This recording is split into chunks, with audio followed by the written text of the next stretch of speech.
And the one thing that really intrigued me was like, I was thinking to myself, wow, all these shows on this television, on this box that comes into our living room, so many of them, and not one of them has anybody that looks like me Mm. or sounds like me or even reminds me of myself.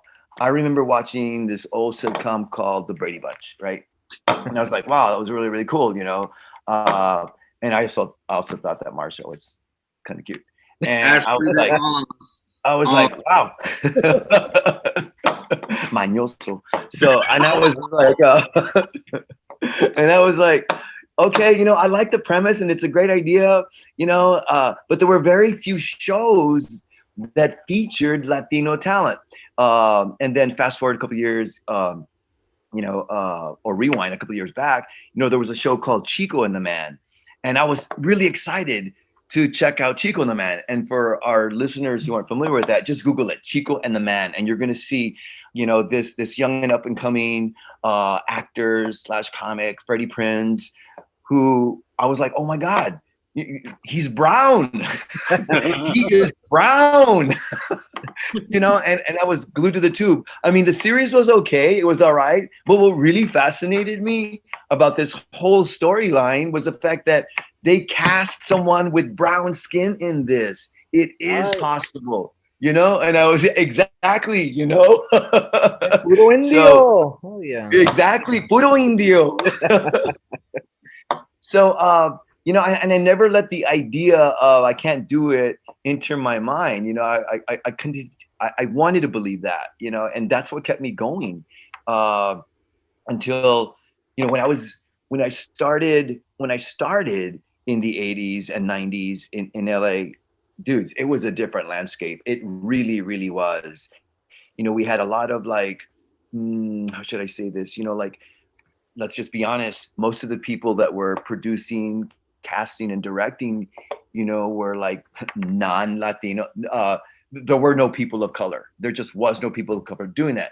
And you had a lot of people who were, you had a lot of white people who were writing shows for brown people, you know. And although I appreciated the fact that, hey, you know, they're trying to include us, they're trying to give us a voice.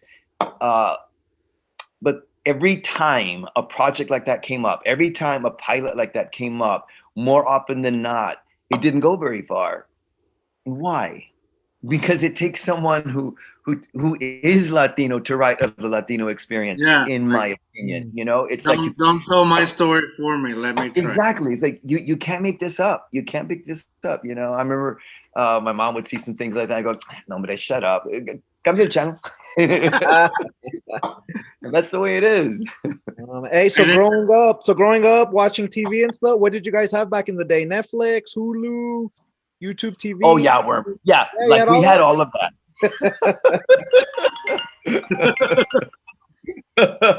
Nah, dude. I think we had because you know we didn't have cable. I didn't know that we were pobre, so we didn't have cable, I and don't we were mean like, neither, man. we had three channels, man, three channels, and it's and maybe that's why. 26 and Maybe that's why. 14. Yeah, exactly. I just started creating, you know, stuff for myself because hey, if it's not there, I'll invent it. I'll make it. Make this stuff I, up. I Uh, was trying to think of like what show I watched, like the first show I watched where I was like, oh, dang, somebody that looks like me. And I can't think of one, even in my age, that I can remember. The Like, only I one I remember could Freddie think of, Prinze. the what? I remember Freddie Prince, but I was still too young for that. So yeah. I Mm. only knew him later on. Um, and on my end, like, I grew up in a border town, so I did a lot of growing up in Mexico itself. So I knew like El Chavo del Ocho and Yes, I will. shows like that. Those were like shows that I really grabbed onto because these characters not only look like me, they speak like me too. They speak Spanish. So that was my Exactly. um obviously I was a big fan of Saved by the Bell. Oh, that's what Mm. AC Slater. That was the first Um, person.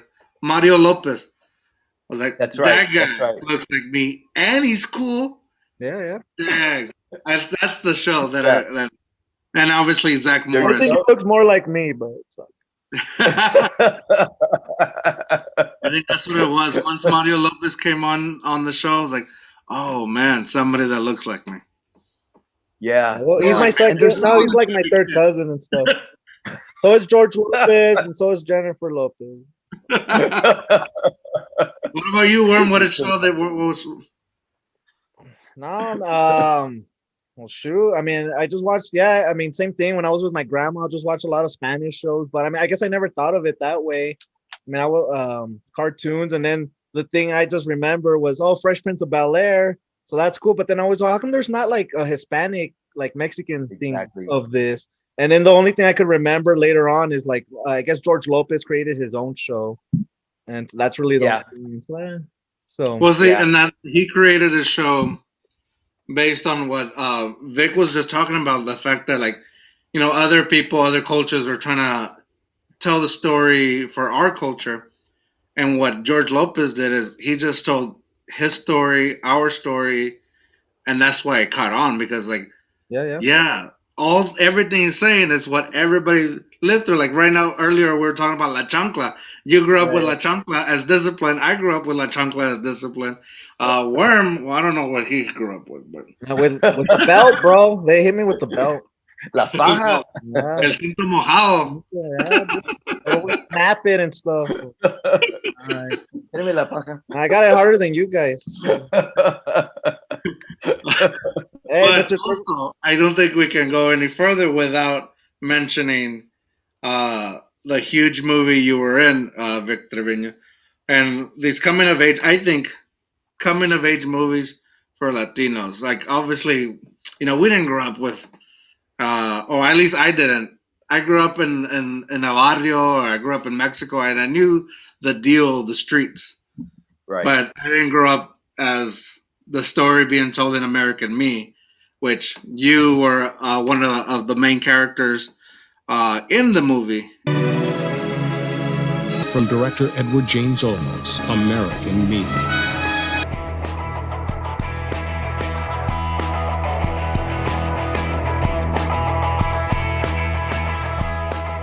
Está loco.